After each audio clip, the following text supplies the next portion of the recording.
Hello everybody. Let me introduce myself. मैं Pratibha Pundlik government EBPG college Korba में कार्यरत हूँ। मैं BSc first year mathematics group के first paper algebra and trigonometry के फर्स्ट यूनिट के कुछ टॉपिक्स को वीडियो लेक्चर्स के माध्यम से आप लोगों के साथ शेयर करूंगी। हमारा आज का पहला लेक्चर है एलिमेंट्री ऑपरेशंस और elementary transformations. Video lecture for BSc Part 1, Paper 1, Algebra and Trigonometry, Unit 1. We will be beginning with the topic Algebra and Trigonometry. Elementary operations or transformations, which we call it in general. सबसे पहले हम देखेंगे कि पिछली कक्षाओं में हम लोगों ने मैट्रिसेस के कुछ टॉपिक्स को पढ़ा था। मैट्रिक्स को हम जब डिफाइन करते हैं, it is defined in the form of row and column, and उसी से नंबर ऑफ रो और नंबर ऑफ कॉलम से उस मैट्रिक्स का ऑर्डर बनता है। स्क्वायर मैट्रिक्स में रो और कॉलम की संख्या एक समान होती है, वेयर एज रेक्टेंगुलर मैट्रिक्स में रो और कॉलम की संख्या डिफर करती है। इस मैट्रिक्स के लिए हम लोगों ने addition, multiplication, adjoint of a matrix, inverse of a matrix इत्यादि बहुत सारी प्रॉपर्टीज को पिछली कक्षाओं में पढ़ा था। आज हम देखेंगे एलिमेंट्री ट्रांसफॉर्मेशंस या एलिमेंट्री ऑपरेशंस, और सबसे पहले हम इसको डिफाइन करते हैं। तीन प्रकार के ऑपरेशन या ट्रांसफॉर्मेशंस हम लोग देखेंगे। पहला है RIJ और CIJ, that is the interchange of the ith and jth rows or columns. ith रो और jth रो को आपस में परिवर्तित करना। जैसे यहाँ पर हमने उदाहरण लिया है, ये एक मैट्रिक्स दिया हुआ है A 1 2 3 4 5 6 7 8 9। इस पर हम ट्रांसफॉर्मेशन लगाएंगे R23। R23 का मतलब है सेकंड रो और थर्ड रो को आपस में परिवर्तित करना। दैट इज दिए हुए मैट्रिक्स में 1 2 3 हमारा फर्स्ट रो है, 4 5 6 is the second row and 7 8 9 is the third row. Second row और थर्ड रो को जब हम चेंज करेंगे आपस में, तो 7 8 9 ऊपर जाएगा और 4 5 6 थर्ड रो की पोजीशन में आएगा। Similarly for column transformation C12, that gives change of first column and second column. First column हमारे इस मैट्रिक्स में 174 था, सेकंड कॉलम 285 था। अब हम 285 को फर्स्ट कॉलम की पोजीशन में ले आएंगे और 174 सेकंड पोजीशन में आएगा। तीसरा कॉलम हमारा अपरिवर्तित रहेगा। RIK और CJK, this is the second transformation, that is multiplication of ith row or jth column by a non-zero scalar k. Non-zero scalar k मतलब कोई भी नेगेटिव या पॉजिटिव क्वांटिटी से हम किसी भी रो या कॉलम को मल्टीप्लाई कर सकते हैं। मैट्रिक्स हमारा है एग्जाम्पल के लिए B 1 2 3 4 5 6 7 8 9। we are applying the transformation R2 minus 2. That means second row को हम -2 से मल्टीप्लाई कर रहे हैं। सेकंड रो है 4 5 6 और इसको यदि हम -2 से मल्टीप्लाई करते हैं तो ये रो हमारा परिवर्तित हो जाएगा -8 -10 -12 में। बाकी दोनों फर्स्ट रो और थर्ड रो अपरिवर्तित रहेंगे। कॉलम 3 2 यदि ट्रांसफॉर्मेशन हम अप्लाई करते हैं, दैट मीन्स थर्ड कॉलम को 2 से मल्टीप्लाई करना। Now we look at this matrix, क्योंकि ये परिवर्तित हो चुका है इसमें, और इस मैट्रिक्स पर अब हम ट्रांसफॉर्मेशन C32 लगाएंगे। तो थर्ड कॉलम को यदि हम 2 से मल्टीप्लाई करते हैं, थर्ड कॉलम था यहाँ हमारा 3 -12 9। नाउ दिस बिकम्स 6 -24 एंड 18, और ये बाकी दो कॉलम्स अपरिवर्तित रहेंगे। तीसरा ट्रांसफॉर्मेशन है RIJK और CIJK। This is a very important transformation जिसका हम मैक्सिमम यूज करते हैं. Addition to the elements of the ith row or column k times the corresponding elements of the jth row or column where k is a non-zero scalar. इस definition को हम simple शब्दों में कह सकते हैं RIJK का मतलब है RI plus RJ multiplied by K. That is multiplying every element of the jth row by a non-zero scalar and adding it to the corresponding element of the ith row.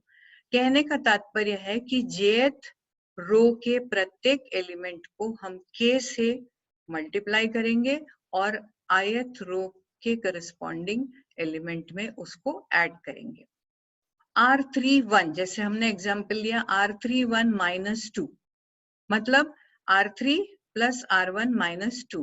R1 minus 2 का मतलब है कि हम first row के प्रत्येक element को -2 से multiply कर रहे हैं और थर्ड रो के करस्पॉन्डिंग एलिमेंट में ऐड कर रहे हैं. Similarly, CIJK means CI plus CJK, that is multiplying every element of the jth column by a non-zero scalar quantity k and adding it to the corresponding element of the ith column. Same procedure जो हमने रो के लिए किया था वही हम column के लिए करेंगे. CT232 means C2 plus C3 into 2, that is multiplying every element of the third column by 2 and adding it to the corresponding elements of the second column. Now let us explain it in the form of an example. Matrix हमको दिया है 1 2 1 3 2 3 0 minus 1 1. इस पर हम apply करेंगे transformation R21 minus 3. That is हमारी भाषा में R2 plus R1 into -3. First row के प्रत्येक एलिमेंट को -3 से मल्टीप्लाई किया और सेकंड रो के सामने के करस्पॉन्डिंग एलिमेंट से जोड़ दिया. 1 को यदि हम मल्टीप्लाई करते हैं -3 से और ऐड करते हैं 3 में तो यहाँ पर हमको मिलता है 0. 2 को यदि हम मल्टीप्लाई करते हैं -3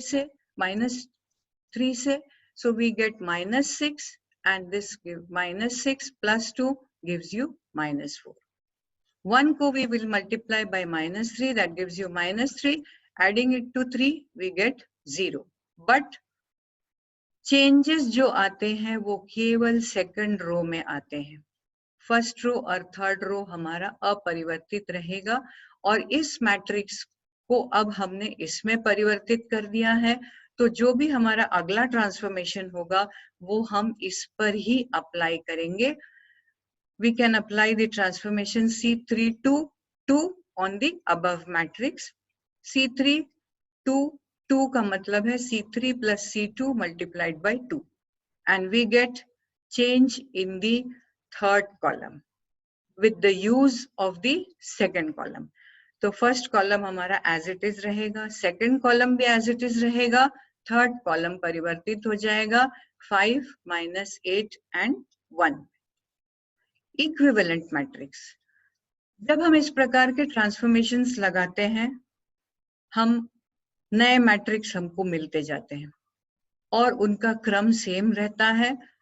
वो मैट्रिक्स कहलाते हैं equivalent matrix. Two matrices A and B of the same order are said to be equivalent if it is possible to obtain one matrix from other by application of elementary transformations, and we denote it by A equivalent to B. Elementary transformations का use हम लोग inverse निकालने के लिए, rank of a matrix निकालने के लिए, solution of homogeneous and non-homogeneous equations के लिए और भी कई applications में लेते हैं. In this lecture, we will be applying elementary transformations for finding the inverse of a matrix. और inverse of a matrix निकालने के लिए हम एक example लेंगे. With the help of elementary row transformations, find the inverse of A, where A is given as A is equal to 1 2 minus 2 minus 1 3 0 0 minus 2 1. अब इस दिए हुए मैट्रिक्स का हमको इनवर्स निकालना है.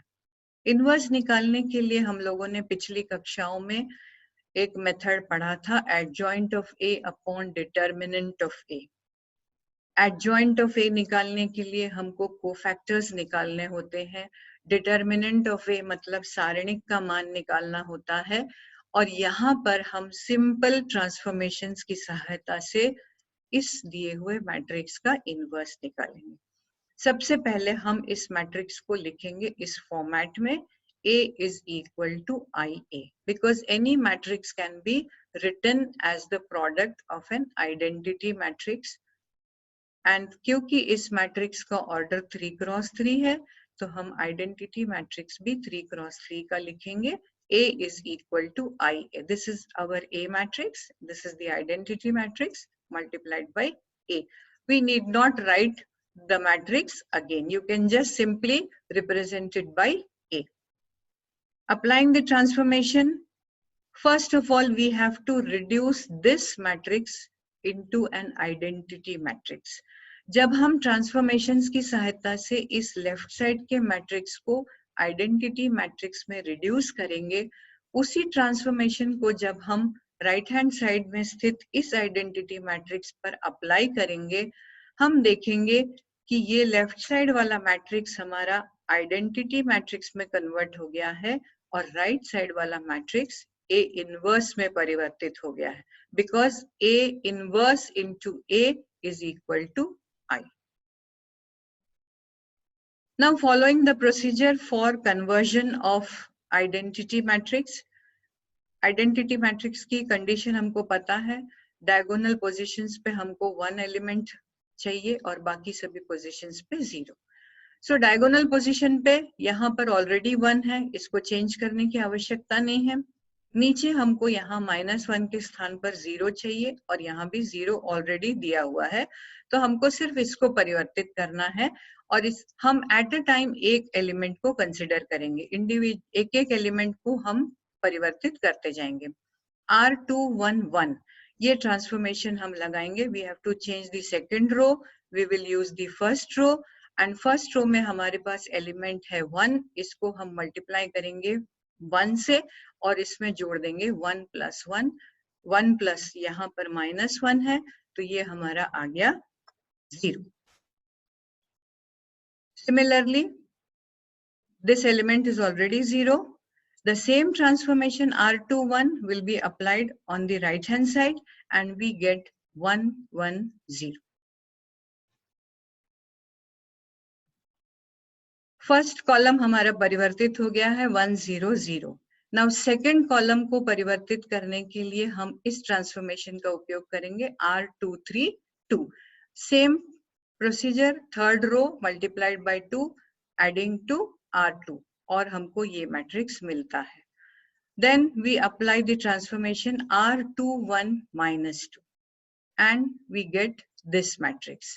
इसी प्रकार से एक एक एलिमेंट को परिवर्तित करते हुए जब हमको लेफ्ट हैंड साइड में आइडेंटिटी मैट्रिक्स प्राप्त हो जाएगा 1 1 1 in the diagonal position and other positions में 0, the right hand side matrix has been converted into A inverse, and this is the required inverse 3 2 6 1 1 2 2 2 5.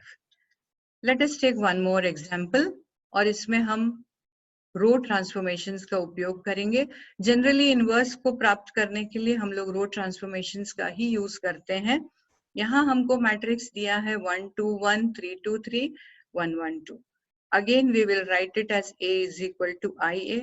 Proceeding in the same manner, first element should be 1, next element should be 0, again next element should be 0 in the column.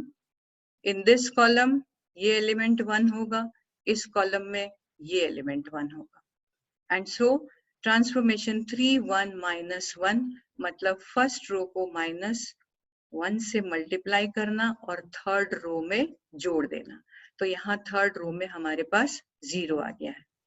वही transformation हम यहाँ पर भी लगाएंगे and you will get the required matrix. Continuing with the transformations, R21 - 3, this change in the matrix R132, एक एक element को हम परिवर्तित करते जाएंगे। यहाँ पर जैसे हमारे पास -4 आ गया है, इसको हमको यूनिट एलिमेंट में कन्वर्ट करना है because this is the diagonal, so we multiply it by -1/4 and then we get the element 1. R2 into -1/4 gives you the element 1. और यहाँ यदि हमने -1/4 से मल्टीप्लाई किया है, अकॉर्डिंगली हम राइट हैंड साइड के भी मैट्रिसेस को वही ट्रांसफॉर्मेशंस लगाएंगे और ये हमारा रिक्वायर्ड A इनवर्स हो जाएगा. So this is the method. We will be applying all the 3 transformations as required. Individual एक एक एलिमेंट को कन्वर्ट करते जाना है. ध्यान रखना है कि लेफ्ट हैंड साइड के मैट्रिक्स को आइडेंटिटी मैट्रिक्स में परिवर्तित करना है और राइट हैंड साइड का जो मैट्रिक्स है वो ऑटोमेटिकली ए इनवर्स में परिवर्तित हो जाएगा. I hope you all have liked this lecture. Practice some more problems on inverses and refer to some textbooks which are required for this. Thank you.